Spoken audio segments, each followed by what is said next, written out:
నమస్తే, welcome to 9+ news. నేను సంగీత. తెలంగాణకు చెందిన కట్టా రామచంద్రారెడ్డి అలియాస్ నరహరి అలియాస్ విజయ్ దశాబ్దాలుగా మావోయిస్ట్ ఉద్యమంలో క్రియాశీలకంగా ఉన్నారు. ఆయనతో పాటు జార్ఖండ్కు చెందిన ఆయన భార్య, డివిజనల్ కమిటీ సభ్యురాలు తిప్పిరి తిరుమల అలియాస్ నిర్మల కూడా లొంగిపోయారు. వీరిద్దరి లొంగుబాటుతో మావోయిస్ట్ కేంద్ర కమిటీ నాయకత్వం తీవ్రంగా బలహీనపడింది.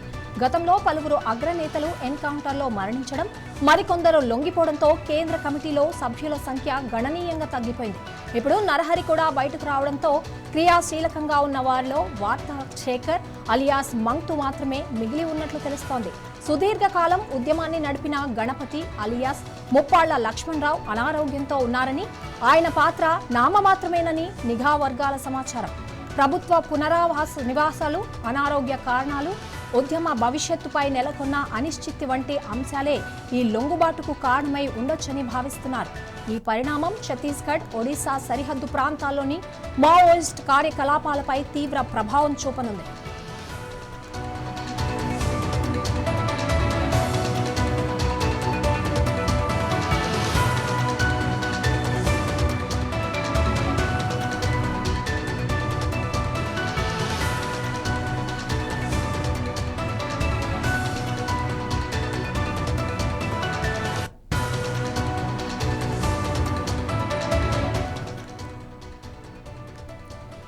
తెలంగాణకు చెందిన కట్టా రామచంద్రారెడ్డి అలియాస్ నరహరి అలియాస్ విజయ్ దశాబ్దాలుగా మావోయిస్టు ఉద్యమంలో క్రియాశీలకంగా ఉన్నారు.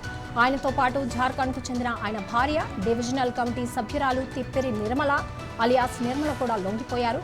వీరిద్దరి లొంగుబాటు గురించి మరింత సమాచారం మా రిపోర్టర్ రాజ్ కుమార్ అందిస్తారు. రైట్, గుడ్ మార్నింగ్ సంగీత. ఇప్పుడే మనకు నిన్న రీసెంట్ సమాచారం వచ్చింది. ఆపరేషన్ కగార్ పేరుతో కేంద్ర ప్రభుత్వము మావోయిస్టులపై ఒక విధంగా ఎదురుదాడి చేసినట్టుగా చెప్పొచ్చు. నరేంద్ర మోడీ మూడోసారి అధికారంలోకి వచ్చిన తర్వాత అమిత్ షా ఆధ్వర్యంలో ఈ యొక్క ఆపరేషన్ కగార్ కు 2026 మార్చి కల్లా దేశంలో మావోయిస్టులు ఉండకూడదని ఒక టార్గెట్ పెట్టుకున్నారు. దాంట్లో భాగంగా ఇప్పటికే చాలా మంది లొంగిపోయారు, కొంతమంది ఎన్కౌంటర్ లో మరణించారు, కొంతమందిని అరెస్ట్ చేయడం జరిగింది. ఇందులో భాగంగా లేటెస్ట్ గా మరి నిన్న మనకు సమాచారం వస్తుంది, అనధికారికంగా నరహరి కూడా లొంగిపోయినట్టుగా మనకు తెలుస్తుంది. తన భార్యతో సహా లొంగిపోయినట్టు తెలుస్తుంది. ఈ రోజు మధ్యాహ్నం 3 గంటలకు రాష్ట్ర డీజీపీ సివి ఆనంద్ మీడియా సమావేశంలో అధికారికంగా వీళ్ళ లొంగుపాటును మీడియా ముందు తెలిపే అవకాశాలు ఉన్నాయి. సో మొత్తం మీద కేంద్ర కమిటీకి ఎదురు దెబ్బ తాకింది. ఇప్పటికే చాలా మంది కేంద్ర కమిటీ, సెంట్రల్ కమిటీ వాళ్ళు కావచ్చు, రాష్ట్ర కమిటీ వాళ్ళు, ఎవరైతే మెయిన్ లీడర్స్ అంతా కూడా లొంగిపోయిన పరిస్థితి మనం చూస్తున్నాం. ఇప్పటికే తిరుపతి ఆలియాస్ దేవిజీ, అదేవిధంగా ఆలియాస్ ప్రసాదరావు చంద్రన్న, ఆ తర్వాత దక్షిణ బస్తా డివిజన్ కమిటీ 47 మందితో, ఆ తర్వాత 42 మందితో నారాయణ, గజేందర్, వీళ్ళందరూ కూడా లొంగిపోయిన పరిస్థితి. ఇప్పటికే మన తెలంగాణ వ్యాప్తంగా ఈ ఆపరేషన్ కాగర్ తర్వాత ఈ 1.5-2 years లో దాదాపు 576 మంది లొంగిపోయినట్టుగా మనకు అధికారిక సమాచారం ఇస్తుంది. అదే దేశవ్యాప్తంగా అయితే 1225 మంది ఇప్పటి వరకు లొంగిపోయారు. సో మొత్తం మీద సాంకేతిక పరిజ్ఞానం పోలీసులు వాడుతున్నారు. చాలా హై టెక్నాలజీ, డ్రోన్స్ కావచ్చు, ఇంకా టెక్నాలజీ వాడి సో మావోయిస్టుల మీద పెద్ద ఎదురు దెబ్బ తాకుతుంది. సో దీంతో ఒకవైపు అనారోగ్య కారణాలు, మరొక వైపు ప్రెజర్, ఫ్యామిలీ నుంచి ప్రెజర్, అదే విధంగా పునరావాస ప్యాకేజ్ కూడా లొంగిపోయిన మావోయిస్టులకు పునరావాస ప్యాకేజ్ కూడా అటు కేంద్ర ప్రభుత్వం కావచ్చు, ముఖ్యంగా మన తెలంగాణ గవర్నమెంట్ దీని మీద చాలా పాజిటివ్ కారణంగా ఉంది. కాంగ్రెస్ ప్రభుత్వం వచ్చిన తర్వాత CM Revanth Reddy already appeal చేశాడు, అందరు కూడా లొంగిపోవాలి, మీకు పునరావాస ప్యాకేజీ, అదేవిధంగా ఉద్యోగం, ఉపాధి అవకాశాలు ఉంటాయన్న నేపథ్యంలో మొత్తం మీద ఈ మావోయిస్టులకు ఇవన్నీ కారణాల వల్ల లొంగిపోతున్నారు. లొంగిపోయిన వాళ్ళు అరెస్ట్ అవుతున్నారు, లొంగిపోడు కాని వాళ్ళు ఎన్కౌంటర్ లో మరణించడం వల్ల టోటల్ గా ఈ రోజు మావోయిస్టు పార్టీ కేంద్రంతో పాటు రాష్ట్రంలో కూడా మన ఏపీ, తెలంగాణ, లేకపోతే ఛత్తీస్గఢ్, ఈ 3 రాష్ట్రాలు చూస్తే చాలా వేళ్ల మీద లెక్క పెట్టుకోవచ్చు. మెయిన్ లీడర్స్ అంతా కూడా ఈ లొంగిపోవడము, మరణించడం, అరెస్ట్ కావడం జరుగుతుంది. సో ఈ రోజు ఈ లొంగుపాటు నరహరి, తన భార్య సెంట్రల్ కమిటీ సభ్యులుగా ఉన్నారు. ఇది మావోయిస్టు పార్టీకి పెద్ద ఎదురు దెబ్బ. రాబోయే రోజుల్లో ఇక మావోయిస్ట్ పార్టీలో దాదాపు ఒకరిద్దరు తప్ప ఎవరు మెయిన్ లీడర్ గా ఉన్నట్టుగా మనకు కనబడట్లేదు. రైట్. అయితే రాష్ట్ర ప్రభుత్వం ఈ చర్యలు ఇప్పుడు ఈ లొంగుబాటుకు సంబంధించి అంటే ఏదైనా చర్యలు తీసుకునే అవకాశం ఉందంటారా? లొంగుపాటు అఫీషియల్ గా లొంగుపాటు వాళ్ళ డీజీపీ సివి ఆనంద్ గారు మీడియా ముందు ప్రకటించే అవకాశం ఉంది. అఫీషియల్ గా యాక్చువల్ మనకు నిన్న మొన్న అన్అఫీషియల్ లొంగిపోతారు. ఎందుకంటే ఓన్లీ తెలంగాణలో సేఫెస్ట్ జోన్ ఉంది. మొత్తం దేశవ్యాప్తంగా చూస్తే మావోయిస్టులు లొంగిపోయిన వాళ్లకు పునరావాస ప్యాకేజ్ కావచ్చు. ఈ మధ్యలో మనం చూస్తాం టూరిజం లో కూడా కొంతమంది లొంగిపోయిన మావోయిస్టులకు జాబ్స్ ఇచ్చారు, వివిధ శాఖల్లో జాబ్స్ ఇస్తున్నారు. సో తెలంగాణ ప్రభుత్వం నుంచి లొంగిపోయిన వాళ్ళకు ఒక గ్యారంటీ, ఒక అష్యూరెన్స్ ఇవ్వడం వల్ల ఇక అనారోగ్యం కావచ్చు, రకరకాల కారణాల వల్ల అడవుల్లో తిరగడం ఎందుకు ఆల్రెడీ చాలా ప్రెజర్ గా ఉంది. ఒకవేళ లొంగిపోకపోతే ఆపరేషన్ కాగార్ తో తుడిచిపెట్టకపోతున్నారు. సో ఈ నేపథ్యంలో తెలంగాణ గవర్నమెంట్ నుంచి ఒక పాజిటివ్ గా ఉంది కాబట్టి చాలా మంది లొంగిపోతున్నారు. మిగతా కొంతమంది ఉన్నారు, ఆ కొంతమంది కూడా త్వరలో లొంగిపోయే అవకాశాలు ఉన్నట్టుగా మనకు కనబడతా ఉంది. Right. Thank you Raj Kumar.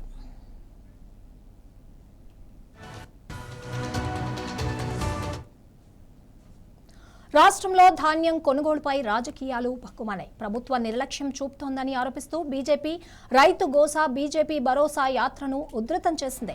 రెండో రోజైన ఇవాళ ఈ యాత్ర భువనగిరి, జనగామ జిల్లాలో కొనసాగనుంది. పార్టీ రాష్ట్ర అధ్యక్షుడు రామచంద్రరావు, శాసనసభాపక్ష నేత ఏలేటి మహేశ్వర్ రెడ్డి సహా ముఖ్య నేతలు ఈ యాత్రలో పాల్గొంటారు. ప్రభుత్వ వైఫల్యాలను ఎండగడుతూ రైతులకు భరోసా కల్పించడమే లక్ష్యంగా బీజేపీ ముందుకు సాగుతోంది. భువనగిరి జిల్లాలోని కొనుగోలు కేంద్రాల వద్దకు చేరుకున్న బీజేపీ బృందానికి రైతులు తమ కష్టాలను వివరించనున్నారు.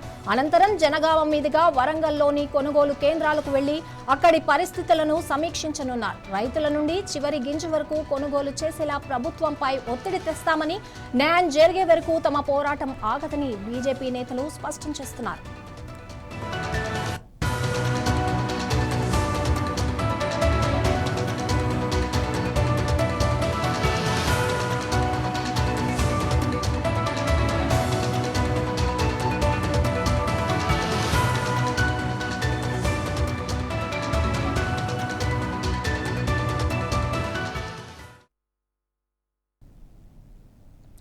తెలుగు రాష్ట్రాల్లో సూర్యుడు ఉగ్రరూపాన్ని చూపిస్తూనే ఉన్నాడు. 45 డిగ్రీల రికార్డు స్థాయి ఉష్ణోగ్రతలకు తోడు తీవ్రమైన వడగాలులు వీస్తూ ఉండడంతో జనం విలవిలలాడుతున్నారు. ఎండల తీవ్రత, వడదెబ్బ కారణంగా నిన్న ఒక్కరోజు ఆంధ్రప్రదేశ్, తెలంగాణ రాష్ట్రాల్లో కలిపి మొత్తం 77 మంది ప్రాణాలు కోల్పోయినట్లు తెలుస్తోంది. ఇందులో ఒక్క తెలంగాణలోనే 52 మంది మరణించగా ఆంధ్రప్రదేశ్లో 25 మంది మృతి చెందినట్లు సమాచారం అందుతోంది. అయితే క్షేత్రస్థాయి నుండి వస్తున్న అనధికారిక నివేదికల ప్రకారం గత వారం రోజుల వ్యవధిలోనే రెండు రాష్ట్రాల్లో దాదాపు 200 నుండి 300 మంది వరకు వడదెబ్బకు బలైనట్లు సమాచారం. రాబోయే మరికొన్ని రోజుల పాటు ఎండల తీవ్రత ఇలాగే కొనసాగుతుందని, ఉష్ణోగ్రతలు మరింత పెరిగే అవకాశం ఉందని వాతావరణ శాఖ హెచ్చరించింది. ఈ నేపథ్యంలో ఇరు రాష్ట్రాల విపత్తుల నిర్వహణ సంస్థలు ప్రజలను అత్యంత అప్రమత్తంగా ఉండాలని సూచించాయి.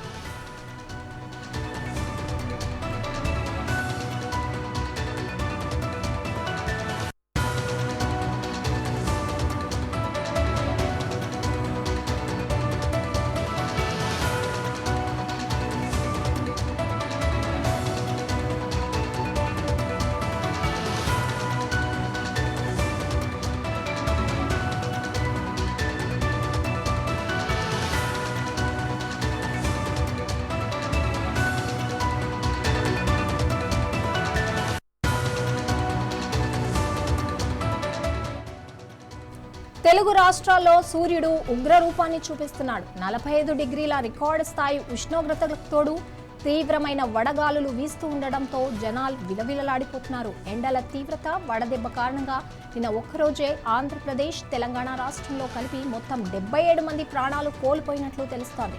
ఇందులో ఒక్క తెలంగాణలోనే 52 మంది మరణించగా ఆంధ్రప్రదేశ్లో 25 మంది మృతి చెందినట్లు సమాచారం అందుతోంది. దీనికి సంబంధించి మరింత సమాచారం మా రిపోర్టర్ కీర్తి అందిస్తారు.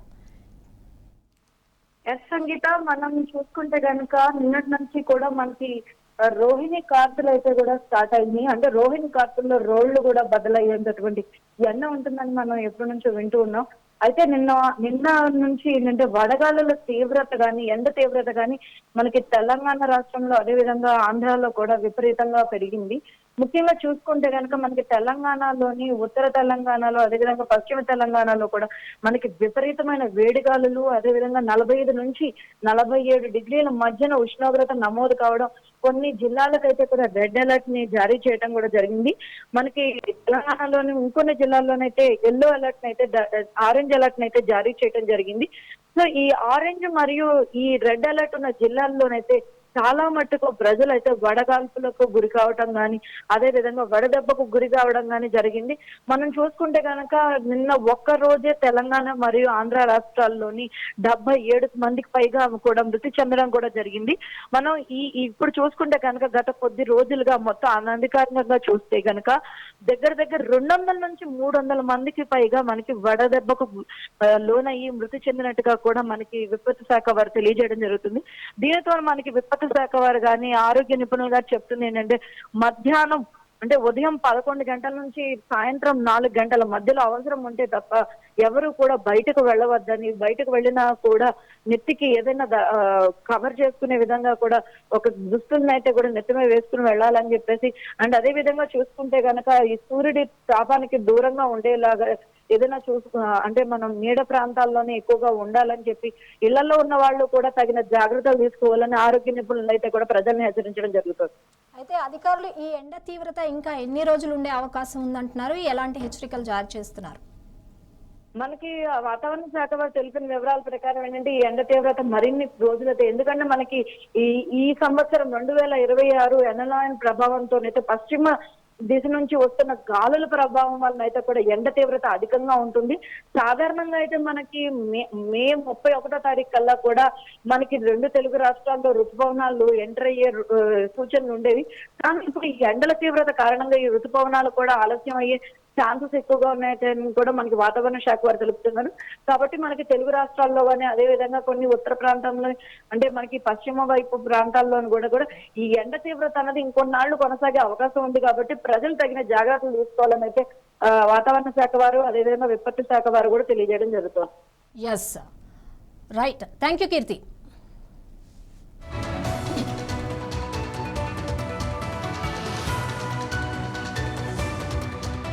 రాజకీయ వేడి కొనసాగుతోంది. చౌటుప్పల్ మండలం అంకిరెడ్డిపల్లి గూడెంలో రైతులకు కేటాయించిన ప్రైవేటు గోదాంను మునుగోడు ఎమ్మెల్యే కోమటిరెడ్డి రాజగోపాల్ రెడ్డి పరిశీలించారు. ఈ సందర్భంగా ధాన్యం సేకరణలో జరిగిన ఆలస్యంపై ప్రతిపక్షాలు చేస్తున్న ఆరోపణలో వాస్తవం ఉందని ఆయన వ్యాఖ్యానించారు. రైతుల కష్టాలు నిజమేనని, ధాన్యం కొనుగోలు సరిగ్గా జరగలేదని, ఈ పరిస్థితిపై తాము కూడా చింతిస్తున్నామని ఆయన పేర్కొన్నారు. అంతేకాకుండా కొనుగోళ్లలో జరిగిన లోపాలపై రైతులకు క్షమాపణలు కోరినట్లు తెలిపారు. రాష్ట్రంలో ధాన్యం సేకరణపై జరుగుతున్న ఈ చర్చ ఇప్పుడు రాజకీయంగా కీలక అంశంగా మారింది. ప్రస్తుతం ఈ వ్యాఖ్యలు రాష్ట్ర వ్యాప్తంగా రాజకీయ వర్గాల్లో తీవ్ర చర్చకు దారితీశాయి. ప్రభుత్వం తరఫున నేను క్షమాపణ కూడా చెప్తున్నాను. ఎందుకంటే మనం అనుకున్న దానికంటే డబల్ 3 రెట్లు ఎక్కువ వచ్చింది. రైతులకు ఇబ్బంది అయింది. కళ్ళాలల్లో 15 రోజుల నుంచి రైతులు ఇబ్బంది పడుతున్నారు. ఆ మాట వాస్తవం. అందుకని మేము కూడా చింతిస్తున్నాం అందరం. డెఫినెట్ గా రైతుల కోసం ఈ ప్రభుత్వం ఎప్పుడు కూడా రాత్రింబాబు కష్టపడి రైతులకు అన్ని రకాలుగా సపోర్ట్ గా ఉండాలన్న ఉద్దేశంతో పనిచేస్తుంది. కాబట్టి రాబోయే 10 రోజుల్లో కంప్లీట్ గా ధాన్యం సేకరణ కంప్లీట్ చేస్తామని చెప్పి నేను కూడా మాటిస్తున్నా. ప్రత్యక్షంగా నేను కూడా ఈ గోడౌన్ హ్యాండ్ ఓవర్ చేసుకుంటానికి అధికారులతో మాట్లాడి గోడౌన్ ఓనర్ ఒప్పుకున్నా సరే బలవంతంగా నోటీస్ ఇచ్చి తీసుకోవడం జరిగింది. ఇంకొక 1,00,000 టన్నులకు తిరుమలకి సూర్యాపేట మండలం అక్కడ ఒకటి ఉన్నది, అది కూడా తీసుకోమని చెప్పినప్పుడు అడిషనల్ కలెక్టర్ గారితో మాట్లాడినా. వచ్చే 10 రోజుల్లో ఈ ధాన్యం సేకరణ ఎప్పుడు ఇంత ప్రాబ్లం రాలే. ఈసారి వచ్చింది ప్రాబ్లం. ఈసారి దిగుబడి ఎక్కువ రావడం వల్ల, కాబట్టి వివిధ కారణాల వల్ల ఆలస్యం అయింది. మా రైతు సోదరులందరూ కూడా దీన్ని పరిస్థితిని అర్థం చేసుకుని సహకరించాలని చెప్పేసి ప్రతిపక్ష పార్టీల అందరికీ కూడా నా విన్నపం ఏంటంటే, ఆలస్యమైన మాట వాస్తవం. మీరు కూడా ప్రజల పక్షాన చాలా సందర్భాల్లో మీడియా ద్వారా కానీ రైతుల పక్షాన మీరందరూ కూడా మీ పాత్ర పోషించిండ్రు. ప్రభుత్వం కూడా అన్ని రకాలుగా మీరు చేసిన పోరాటాన్ని కావచ్చు, మీ ప్రజల పక్షాన మాట్లాడడం కానీ రైతుల పక్షాన దాన్ని పాజిటివ్ గానే తీసుకుంటుంది. నెగిటివ్ యాంగిల్లో రాజకీయ కోణంలో రాజకీయం చేయదలుచుకోలేదు. ఎందుకంటే ఇది రైతుల సమస్య. రైతులను కాపాడుకొని వాళ్లకు అండగా ఉండాల్సిన ప్రభుత్వం, ప్రతిపక్షాలు అన్ని పక్షాలు అన్ని పార్టీల వారు సహకరిస్తే నెక్స్ట్ 10 days లో కంప్లీట్ చేస్తామని చెప్పి నేను మీడియా ద్వారా రైతులకు ప్రజలందరూ కూడా తెలియజేస్తున్నాను. Thank you.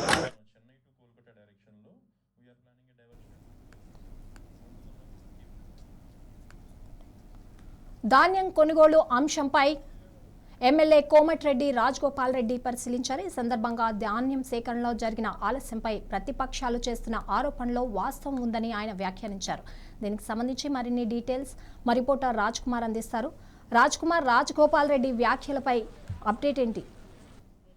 సంగీత, మనం చూస్తున్న రాజగోపాల్ రెడ్డి కామెంట్స్ నిజంగా కాంగ్రెస్ పార్టీకి, కాంగ్రెస్ ప్రభుత్వాన్ని ఉడుకునబెట్టేలా కనబడుతుంది. ముఖ్యంగా రేవంత్ రెడ్డి సర్కార్ కు యాక్చువల్లీ స్వపక్షంలోనే ప్రతిపక్షం అంటారు కదా, సొంత అధికార పార్టీలోనే ఇలాంటి వ్యాఖ్యలు చేయడము, ఇలాంటి విమర్శలు చేయడం, ఇలాంటి ఆరోపణలు చేయడం కాంగ్రెస్ పార్టీకి పెద్ద తలనొప్పిగా మారే అవకాశాలు కనబడుతున్నాయి. గతంలో కూడా రాజగోపాల్ రెడ్డి చాలా సార్లు బాహటంగా ముఖ్యమంత్రి మీద కావచ్చు కొంత అసహనం వ్యక్తం చేసిన పరిస్థితి. చాలా రోజులు మినిస్టర్ మంత్రి పదవి కోసం ఆయన ఎదురు చూస్తున్నారు, కేబినెట్ లో చోటు కోసం, కానీ దొరకట్లేదు, దక్కట్లేదు, ఇవ్వట్లేదు. సో దీంతో కొంత అసహనంతో ఉన్నాడు. అసహనంతో ఉండడం వల్ల కొన్ని కామెంట్స్ డైరెక్ట్ గవర్నమెంట్, అంటే వాస్తవానికి వాళ్ళ పార్టీ అధికారంలో ఉంటే ఎవరైనా విమర్శలు చేయరు, ఏదైనా ఆఫ్ ది రికార్డ్ మాట్లాడతారు, లేదంటే కానీ ఈయన ఆన్ రికార్డ్ కూడా మాట్లాడడం జరిగింది. సో దీంతో కొంత రాజకీయంగా వాతావరణం అంతా వేడెక్కింది. ఇప్పటికే ప్రతిపక్షాలు ఆరోపిస్తున్నాయి కాంగ్రెస్ ప్రభుత్వం విఫలమైపోయింది, రైతుల పండించిన ధాన్యాన్ని సేకరించే విషయంలో చాలా ఫెయిల్ అయింది రేవంత్ రెడ్డి సర్కార్ అని విమర్శలు చేస్తుంటే ఆ విమర్శలను కాంగ్రెస్ పార్టీ, కాంగ్రెస్ ప్రభుత్వం తిప్పుకొడుతుంది. స్వయంగా రేవంత్ రెడ్డి ప్రతిపక్షాల మీద విరుచుకుపడ్డారు. తుమ్మల నాగేశ్వరరావు కావచ్చు, మిగతా మంత్రులందరూ కూడా ఆ ప్రతిపక్షాలు, అటు బీజేపీ కావచ్చు, బీఆర్ఎస్ ఆరోపణలు అంటే అబద్ధం, మేము చాలా కష్టపడుతున్నాం, ధాన్యం సేకరిస్తున్నామని వాళ్ళు కౌంటర్ ఇస్తుంటే ఇవాళ ప్రతిపక్షాల మాట వాస్తవము, నన్ను క్షమించండి, పొరపాటైంది, గతంలో ఎప్పుడు ఇలా జరగలేదు.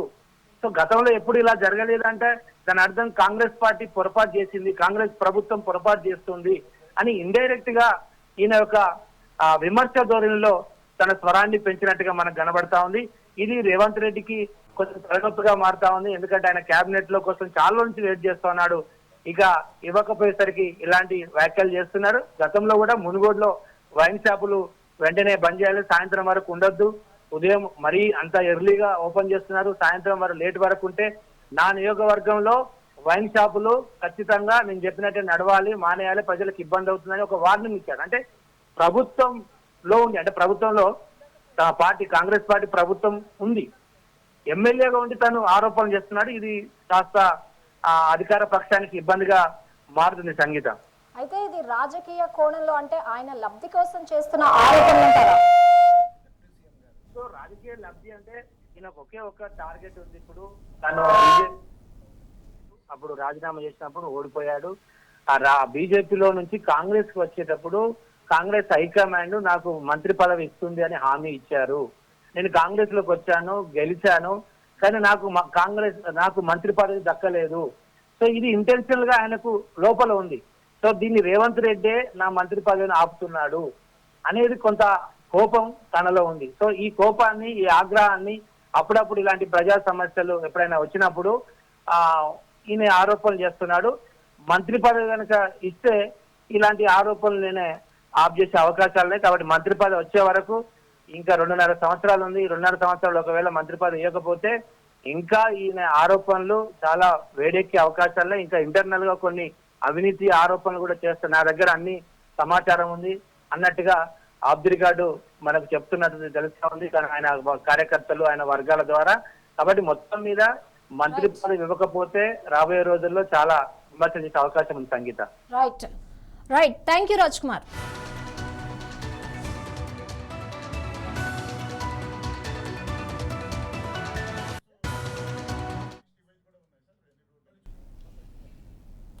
హైదరాబాద్లోని కొంపల్లి పరిధిలోని జయబేరి కాలనీలో చైన్ స్నాచింగ్ యత్నం కలకలం రేపింది. ఆయిల్ షాప్ నిర్వహిస్తున్న ఓ మహిళపై దుండగుడు దారుణంగా దాడి చేసి చైన్ లాక్కెళ్లి ప్రయత్నం చేసినట్లు సమాచారం. బాధిత మహిళ కేకలు వేయడంతో స్థానికులు వెంటనే స్పందించి ఘటనా స్థలానికి చేరుకున్నారు. అక్కడే నిందితుడిని పట్టుకుని చితకబాది అనంతరం పోలీసులకు అప్పచెప్పినట్లు తెలుస్తోంది. ఈ ఘటనతో కాలనీలో కొద్దిసేపు ఉద్రిక్త వాతావరణం నెలకొంది. పోలీసులు ఘటనపై కేసు నమోదు చేసి దర్యాప్తు ప్రారంభించినట్లు సమాచారం. మహిళపై దాడికి సంబంధించిన పూర్తి వివరాలు ఇంకా తెలియాల్సి ఉంది.